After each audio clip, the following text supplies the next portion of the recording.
will impact the itemization here from Dark Mago. And if this game goes long enough, one way, win or loss, if it goes long enough for Thunder, how he's going to look to transition past that Blink Dagger BKB timing. Yeah, a lot of the time, like when we've seen him, I guess, play the Mars, he doesn't really care about his scaling so much. Like he's going refresher, he's going all out team fight. So I wouldn't be surprised to see him, like you say, you mentioned the Blink Echo Saber, and from there, maybe you just get like an Aghanim Scepter later on. But relying on your spell combos, maybe even some extra mobility, could just be the way you want to play this. Because I don't think there is a way to make a mid-tiny scale in terms of like physical damage later on in the game. Yeah, I think Tree Volley is really the only way to go. Again, that's still does work with Echo, which is why I bring that up in the builds. You get a casual crit like a Crystallis, maybe Silver Edge, but you lose out on all that attack speed. Yeah, it's kind of difficult. It's kind of difficult, but if there's one person I trust in this world to come up with a decent item build for a mid lane Tiny, even hours after a patch is just released, which dramatically affects his abilities, it would be Dark Mago, as he's going to go check for a ward, and he'll find it. Pretty crucial here in the Pudge matchup. Makoto, I thought about throwing a hook, but we'll hold on to it for now. By the way, speaking of some throwbacks and finding answers to a new patch, KP double ring of protection. Oh, nice hook shot into the hoof stomp. And Sacred might be just dead for that. Indeed, the third stun coming up from 23 Savage. Easy peasy first blood onto the safe lane Monkey. Talon are not going to be able to convert this into 3 bounties, but the first blood is prize enough for them. That's an Orb of Venom. So Monkey King's going to have Orb of Venom to start the laning phase. Does a Boundless Strike, but I don't think that's too bad. Level 1 Jingu's not the craziest of spells like it once was. And with an Enchantress, your lane is looking just fine. You can use Boundless to secure a range creep or something. So, he'll get that level 2 and be just fine. And with the Orb of Venom, his lane's looking really good. So, good start for Talon. Yeah, I'd agree. And I think overall, this Pudge matchup mid strikes me as one that is Pudge favored. Dark Mago can always look for a toss back, toss forward, toss anywhere onto Makoto if he does get hooked, just to escape rot. But I do suspect that Makoto is going to be more at ease than not in this lane, especially with the heroes he has to potentially support him, as they are actually sparring top lane instead, where Matthew looks to be dying and has died, in fact, to the right clicks of Hyde. So even that first point in the Boundless Strike is still paying off here, as it's useful for a second kill for 23 Savage. I take what I please. Boundless Strike with the Orb of Venom. Who needs Jingu? Jingu's not helping you get kills. It's kind of like you're sustained and harassed to a certain extent. So this top lane looks really scary. Ench Monkey with Monkey having that first blood gold. Hyde takes needs a little bit to come online. They kind of need like level 2 or even level 3 on this Tide Snapbar, I feel like, to be able to kind of return fire here, but early level is going to be tricky for him. And Pakaz actually ends up going for the Psyblades level 1. I have a feeling that has to do a little bit with the bonus attack range, just to make sure that he's not within melee range of KP in these early levels, especially with the double ring of protection, like you noticed earlier. Hold that thought. Now there's the Meld Strike. Goodbye, Q. Wow, that was fast. Right at level 2. Thunder wasting no time getting straight to business there onto the Phoenix. Yeah, Phoenix does not have the luxury of double ring of protection there. Nope. So seeing on 1 armor and against a Ogre with basically Treant Protector damage. I guess Ogre's like the new Treant Protector. All these 5 positions getting crazy right-click damage. Oh, you're totally right. I mean, I forgot. We brought it up in draft, but you're used to seeing this hero kind of just bonk a hero and not really do that much. But yeah, 76 plus 2 already. My goodness. Yeah. And more than anything, the reason that happens there is it was the race to level 2. Phoenix was not quite level 2, so he didn't have dive, whereas Ogre had level 2, so he had the double spell there to secure the kill. But not the end of the world. I think the spot lane, like, it's more about making sure KP on center has a good time, and at least so far, he's farming decently towards that Ring of Health. Yeah, very true. And I think once he does get that Ring of Health, already with 9.2 just base HP regen, make that 9.6 now. My goodness, the strength gain on this guy is crazy. I just don't really think they can kill him. Not at least without a gank. And that might come a little bit later in the game. But for now, doing a good job there contesting the creep pool. Over towards the top lane, where we do see Sacred a bit worse for wear here on the Tidehunter. Not having as easy as a time currently. So much so that he's even actually dispatched Matthew to do a bit of creep wave shenanigans. Looks to be skipping one. Or, nope, just stacking. Okay, he's stacking the creep wave here then.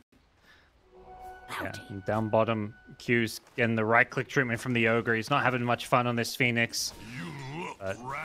This level 3 now on the TA plus soon-to-be level 3 Ogre. There's a lot of damage out. Like, I don't think they can kill the center, but if Phoenix ever really steps out of position, even with the potential dive away, you can just get blown up with a meld right-click plus Fire Blast. Yeah, absolutely. They say there's a bug. Interesting. Might be... Okay. Probably like, usually it's something camera related is what I, oh, okay, maybe affecting the entire offlane. Maybe it's a physical bug. It could be a real bug, actually. There's a cockroach in their room or something, and they're like, oh, God, we can't play. I don't know if you've seen the clip. I don't know if you would have. It was in Spanish, but at one stage of play, I can't remember who it was. I believe it was Matthew who was streaming, because Thunder, they have a team house down in South America where they were playing, obviously, their online season. And at one stage, I think Matthew was streaming live, and you hear in the background, I don't remember who it was, maybe Dark Mago, who is like just screaming, like there's a cockroach in the room, there's a cockroach in the room, I'm so scared. And Matthew's just playing it real chill as he's playing Dota. He's like, oh, leave it, don't kill him, if you deserve to live, so does the cockroach. We'll use it as our pet. It's the team pet now. Just really playing it cool. So if there was a cockroach, I'm sure that Matthew, it was the one to deal with it. Yeah, he'll adopt it as their mascot for the remainder of this tournament. There you go, Thunder Awaken. We need cockroach-sized jerseys. Well, they're back in the game, and we'll see how things progress from here. Some Ancients attempting to be stacked. So Matthew's playing the stack game. You've got a Tidehunter in your team. You've also got a TA. So stacks for the Radiant side is going to be the name of the game in many, many ways. They want to get as much farm as they can. And on the Dire side, at some point, they may look to have to contest this one top lane. They've got the Jingu stacks up. Tidehunter getting brought low, but without another bounce strike, 23 Savage is actually one who has to back off. And now with Avalanche coming in, Dark Mago's rotated on the Tiny. Nice and early a toss as well. 23 Savage trying to lifesteal his way through this one. He's going to boundless strike back up now, but he doesn't bring down Sacred. Just not quite enough damage. The Halberd Smasher. Dark Mago, whose rotation. Yeah, it's giving chase. And again, this is just so Thunder. Dark Mago, very willing to rotate to these sidelines. Even, I mean, Tiny is not your traditional, hero where level 6 they get a big power spike in the mid lane. Your Queen of Pains, your Spirits, right? Obviously, with a huge power spike there. But he rotates anyway, level 5, regardless, as he dodges a hook there from Makoto. Oh, nicely done. Sidesteps that one. Well. That could have been a little bit of a dangerous moment for him, but Makoto, yeah, and that's the thing. He can rotate on this Tiny, but Makoto's a bit more stuck in this mid lane. Like, he can theoretically TP if there's a dive under a tower, but you're more looking at like a blink timing before you want to make some moves on Pudge. Yeah, exactly. And I guess just to, on your point, right, is he can specifically rotate if there's a dive on a Dire tower. If they're diving a Talon tower, he's really scary rotating in. But toss back mid. I just don't know. Oh, the toss back. Yeah, Matthew as well with the cookie stun. Makoto has Dismember, but he's not going to be able to use it. Dark Mago will hit him from the high ground, and he will grow as a result of the kill. But yeah, I mean, it's so difficult, right? A Pudge, if you're diving enemy tier 1, he can TP to your tier 1, but then he's got to walk on over and then maybe throw a hook 10 seconds later. It's just, he can't do as much. It doesn't feel very reliable. Like, even if they're diving your tower, you TP in, like, your hook isn't like a guaranteed stun too, so you feel like you may TP and get nothing. Oh, Sacred. Nice little hurricane there. Does force him to take the scenic route away from the jungle. The 23 Savage will at least be able to get Jingu off of him. Oh, and Sacred actually cuts the tree. I'm not sure if they can kill it, but Dark Mago is actually closing the gap now with a haste. He's going to toss the end shot over for the double kill. Dark Mago, second time he rotates to the top lane, this time with a haste. This time rewarded with a double kill. Yeah, and this is kind of the problem with Pudge just staying mid. Like, there's not really much else Pudge can do, but it does feel like he at least needs to, like, maybe try and contest these runes. I guess he's lost the 50-50 battle there. If he goes bottom, Dark Mago goes top, but doesn't feel good when you're this Pudge and you're just watching your enemy mid laner roam around the map. You're like, Dark Mago's 4-0. Makoto, he's 0-1-1. The one assist being that kill they got before the game even began. So here he goes. Realistically, he's just been farming. Oh, is he just farming? Or no, I hope he continues this rotation into the bottom lane. I think even if there's a Pudge missing off the map, it will reduce the efficiency of the Templar Assassin's farm. You can see Pakaz, I mean, not like he wants to be farming there anyway, but he is going to be a little bit more shy than not, thinking that there might be a Pudge. And now that the Pudge has showed mid, he's right back into the wave, right? So stuff like that is plays he can be looking to potentially make here. He's taking a fair amount of damage. Panda, though, turns onto Q, and there's a TP coming. It's courtesy, again, Dark Mago, the Avalanche, the toss. They might even be able to get through KP here with the Melt Strike. Pakaz is going to hit it. How do you, I mean, what's Makoto to do here? Dark Mago popping off. Yeah, they just keep tipping him. They know this is the guy that's currently carrying them through the early game. He's been involved in 6 of 7 kills in all 3 lanes. He's now contributed to kills, even without a rune there. He's just using these TPs actively. He's now TP'd to both the top tier 1 and the bottom tier 1 to get these kills for his team. It's so good. And again, there's just nothing. Usually when your enemy mid lane is doing this, you kind of have to try and match and mirror their movements. But this is the big issue with Tiny mid and why you don't generally see Tiny played in the mid lane. Yeah, absolutely. And I think, to me, even on these Dark Mago early game victories here, as the hook from Makoto just off the mark there, Panda is able to sidestep it yet again around the tree. Mago's rotating in slowly, but Mago still without his Blink Dagger. That's always the thing. If you can kind of stay his early game pressure, it will delay the blink. That delays his next item, right? Because he's not able to be as aggressive. But the blink is going to be really well timed from Dark Mago. That's my big concern as well. Not only, of course, the early game pressure. This is all pre-blink, gods. Yeah, he's getting this without blink, and the fact these rotations are working. Often you rotate, and like you make these rotations. 1 or 2 works, maybe 1 or 2 doesn't. But you're giving up farm. It doesn't really feel like he's given up any farm, and the fact he's getting these kills means it's gold towards his blink. It feels like we're looking at like a 10-minute blink dagger here.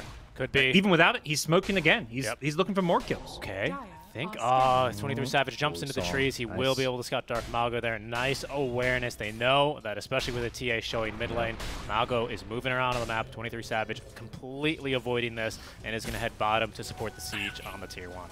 Nice reaction there from Talon. Yeah. And in some trouble down bottom. Yeah, he's been scouted, and they're going to get a freebie kill plus a tier 1 tower here. 5 heroes here, guys, for Talon. Yeah. I mean, this is really shows the state of 23 Savage's game. He can't do anything up top. He's got to rotate out of his lane. They're kind of fighting over farm between a lot of their cores here. Something like, KP's just like, okay, I got to give the lane up to my carrying my mid. He does get the top lane, but this is, a bit of a dangerous place in the map to be. For now, it's just tied up here, but we've seen how active Tiny's been. Like, he's going to see the center top and think, okay, maybe that's the kill I got to go for now. Yeah, Thunder are going to lose a little bit of efficiency on that hard camp stack in the jungle and medium camp, but it does give them information on the Pudge's whereabouts, and that is going to allow Pakaz to safely farm up, I believe, a triple stack of Ancients here. This is the recipe, by the way. Don't be juked by this Blade of Alacrity. This is the new recipe for Dragonlance now. Not sure where all that strength comes from the Belt of Strength, but maybe it's a really big belt. It's like one of those powerlifting belts. WWE wrestling belt. Oh yeah, that's a better one. That's a better one for sure. All the strength going to be coming from that thing, because the stats are still the same, unchanged on Dragonlance, despite, and the price actually is still the same, despite the recipe change. I think it's -1 Agi, is that correct? Or am I misremembering that? Yes, Agi decreased from plus 16 to plus 15. Thank you, thank you. No, it makes a difference. It's it's very minor, but something. And there's the blink reveal, top lane on a KB, but the Ravage, he's second late, but they're going to use it to guarantee the kill here. Sacred holding on to that one for a while, will now let loose. That is a tier 1 tower down. Thunder looking for more. Revenge kill, though. Actually, it's Talon looking for more. As they even have the Stompy creep to follow up. The Cookie makes a little bit of space for Dark Mago. He is unable to escape, however, as Q has got him lasered with the Sunray, and that is a big kill under Dark Mago there. Credit going to Q. Yeah, that's the kill they really need. I mean, he's just running all over the map, making all these plays. He just finished his Blink Dagger, so just slow things down, give yourself some time to get a bit more farm and catch up a bit. But right now, this game is looking kind of in a bad state. I feel like they last picked this Monkey King to try give themselves a good early game in laning stage, but because of Dark Mago on this Tiny and all the rotations he's made, it just hasn't gone according to plan. Talon are pressuring tower as well. They are. There's a level 6. There's a Sunray available. If only he wasn't jumped by Dark Mago. Now KP in trouble, has no Stampede, but a nice Hurricane to the low ground. It's not going to save him. Mago will chase him with the tree and pick up a double kill in the mid lane. He just melted. That Centaur did not look tanky at all. Now, got shredded by physical damage, and they're going to get the Tiny as well. Oh, yeah. Sorry, the Pudge as well. That's a big kill. It is. Not even the raindrop's going to save him there. Dark Mago even gets the bounty refill to boot at the 12-minute mark. They might even look to siege towards the mid lane. Because he's got the full Dragonlance ready to go, and as Is that no way, he's already got one Mithril Hammer, does he? He does! He's so farmed! Yeah. And another Blink He's forward! overtaking the monkey now, and Dark Mago, okay, that's an easy kill onto Hyde at the very least, but Q in the backlines is free to use the Supernova. A perfect boundless strike catches 2. There's the Supernova now. Dark Mago slowed to a crawl, but he's... Where's his detection? What got an Invis Rune? Oh enemy. my goodness, I can't believe it. Thunder are going to get out of this one scot-free. Sacred still threatening to push in the mid lane. Has no Ravage, however, so Thunder are just going to disengage, but... nothing for the first Supernova out from Q there. Has got to feel bad for Talon. They had like the ideal setup there. Great Wukongs, everyone caught in the Supernova, but and it's getting them all so low, but they just don't have that way to finish off a hero that, like, you know, that spirit type or puck hero that just secures you these kills and can chase and get to the backline. So until they get a bit more items and farm and get these blink daggers like Centaur as well as Pudge, both really need a blink. Pudge is prioritizing the BKB first. It's just hard to take and win these fights if you're Talon, because Thunder Awaken can always just disengage. Absolutely. And for KP, not to say by any means that Vanguard is a bad item on Centaur. I think that's inherently false. But he's got, I mean, I would say a couple of defensive items, right? The Ring of Protection and the Cloak on top of the Vanguard. As mid lane, this rotation is Sacred's gone in a bit deep. Still retains the Ravage, though, and that's going to allow Matthew at least to pick off the tower. KP slowed to a crawl by the Scatter Blast, and that's going to allow Sacred to backstroke his way into the river and away from any counter initiation. KP, you know, these defensive items gods that he's got, and he still just melts like butter, really, to all the Thunder Awaken magic damage. Yeah, they've drafted a pretty nicely balanced draft. Like, they kind of made it look like they're going to have all this physical damage, but then you've got this mid-tiny who's already level 11, now finds himself an Arcane Rune, combined with the magic damage that Snapfire brings to the table, particularly from the kisses. Like, you don't want to get both Vanguard and Hood. That's just too much gold that slows down your blink. So as a result, KP has been very squishy. Yeah. And as a result of those sorts of items, no blinky. I mean, it's just feels like a lose-lose for poor KP here, but we'll see how he continues to adjust as Thunder maybe thinking about a move top lane. Yeah, they're a bit too late. Being scouted though, so beautiful hook. Definitely shouldn't work, but there goes nice Sacred underneath tower. Then does get the dispel. Yeah. Not enough damage. It's a tie with the Hood, and Tiny was there to kind of cover the retreat, but Talon using this little moment to farm up the map. And Thunder using this moment to get 3 meld stacks onto Roche. There's Gush, there's a little Shredder, and there goes the big man himself, Makaz, ready to claim first stage just as soon as by Roche. There it goes, the Dark Mago already kicking off the fight over on the high ground next to the outpost. Kiss is raining down. There comes the Ravage. It's only going to connect on the 2 heroes, but the Sun's Supernova rather doing good work. Dark Mago can't get the cookie in time to get off of the high ground. Thunder is still sticking around. They feel like they can take a fight, and they can at least get through KP. That Vanguard not really looking too effective here now versus the physical damage of Makaz. And they're considering even the dive on the tower. Makaz he kind of wants it, but hook shot. Now he may go for it. The cookie to the high ground. Sunray's going to give chase though, but it's going to give him vision on Makoto. Absolutely torn to shreds there by Makaz.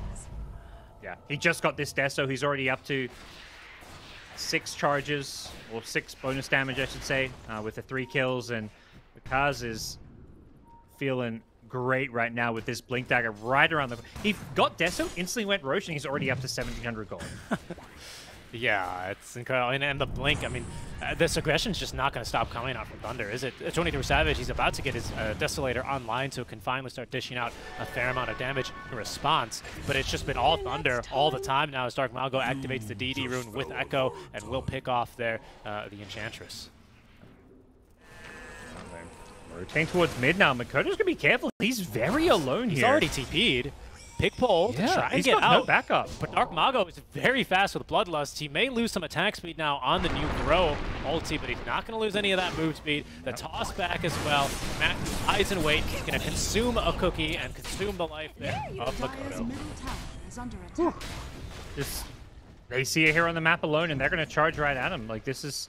Dark Mago just sets the tempo for this team and isn't afraid to put his life on the line, you know, to create some space and to shut down these Talon farmers. They get a tier 2 tower now off of it, and playing with an Aegis TA, this is the timing where you just completely take over the map.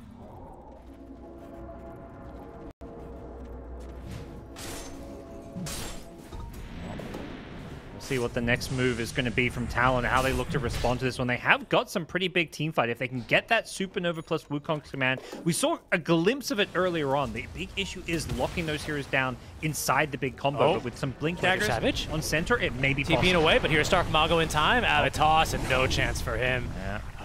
Pretty brutal stuff there. Good call by Thunder, who immediately, they waste no time, once again, recognizing that that's a kill they can get. But they have lost, or they've left Pandamu on the other side of the map alone. Makoto going for the Dismember. It's going to have to be a Ravage to cancel it. They're not willing to commit that, so they'll just let Pandamu die.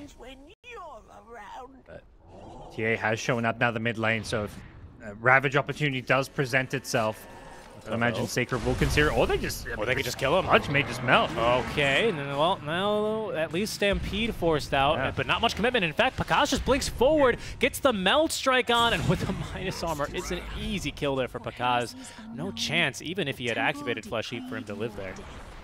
And that was with the Stampede being used, and I feel like the punch into TA, like the rot's nice and all, but the TA does such heavy burst physical damage that the flat damage block from Flesh Heap isn't actually that good against a hero like TA. And we kind of see it there. Like, you just get like a third of your health deleted when a Meld Strike hit comes out. Whoa. A little lag there as Pakaz is simply going to back away. However, there's more reinforcements here for Talon. Pakaz still has Aegis for another minute and is set to lose that now as the Refraction not up in time. 23 Savage ready to set up the Wukong's command. Even the Centaur Conqueror, but the Ravage to reset gives Pakaz a bit of space to get out of here with the Refraction charges as well, covering him. But Sacred's now the one to fall. Panda and Makoto now joining the fight as Panda runs right into the Wukong's command to throw a stun on a 23 Savage. There's another big play from Dark Mago, a double kill. The Avatos, Q and Hyde both gone. Sacred still alive, but will finally fall to the right-click damage of 23 Savage. A 3-for-3 trade so far, but they did find Pakaz in the midst of it, and might even be set for another kill onto Matthew. No, it seems like they're not going to press their luck. Happy with removing the Aegis and the life of the carry TA.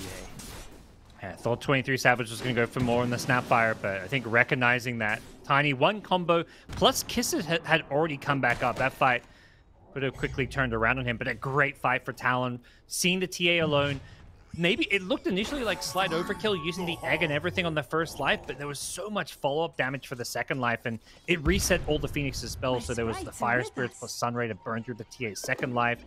Really nice micro by the Enchantress with the Centaur to lock the TA down during the Wukong as well, so good fight for them. Oh no, Hyde. He's like, oh god, I'm out of here. I'm out of here. Pakaz says, all right, Panda, have fun capturing that outpost. I'm going to go get some more kills. Right back into action, go Thunder.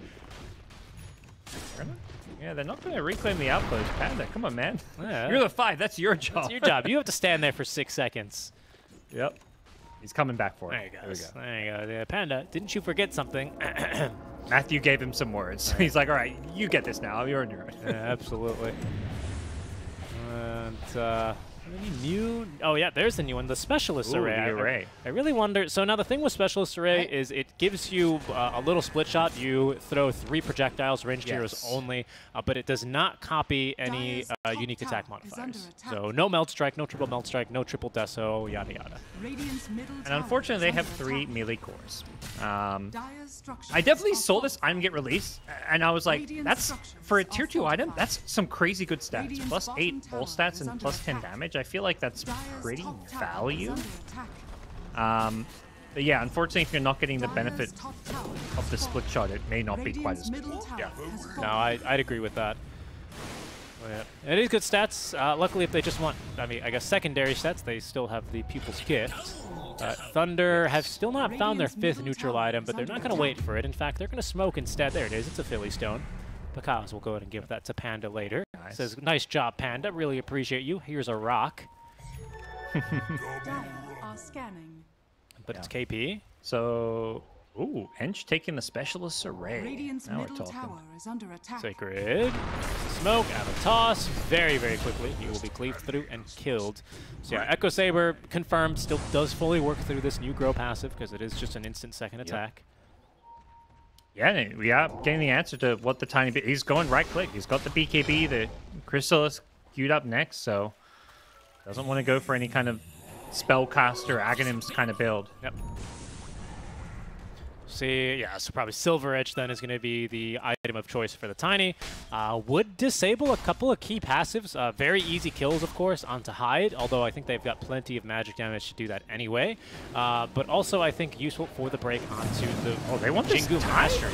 That's a hard kill here. This is ambitious. There's a couple of slows, a couple of dispels. He's actually going to drop the kisses. Pakaz now to follow through for a kill onto 23 Savage, who can't quite get it. Sacred's going to fall. There's the Supernova Stun as well, which is going to stun up Pakaz. There's a Wraith Pact here covering him. The Cookie as well doesn't stun Makoto because he's BKB'd up, but they don't have enough follow-up damage either way to get through Pakaz. Makoto trying to TP away. There is no Avalanche. No way to cancel the TP, so he's free to go, but KP is not going to be as lucky as he will be cleaved by Pakaz, making it a 3-for-1 fight in favor of Thunder, and straight up to the high ground they go. Yeah, just a lot for a Tidehunter of all heroes, like dropping the Wukongs and everything. Perhaps if you BKB the Ravage, the Ravage kind of screwed 23 Savage there. He does survive after in BKB, but he's already on like 25% health, so he can't fight on low health even with BKB because there's physical damage, there's a TA. He really needed to BKB before the Ravage hit him, but when it's melee range, it's just so impossible to do, so.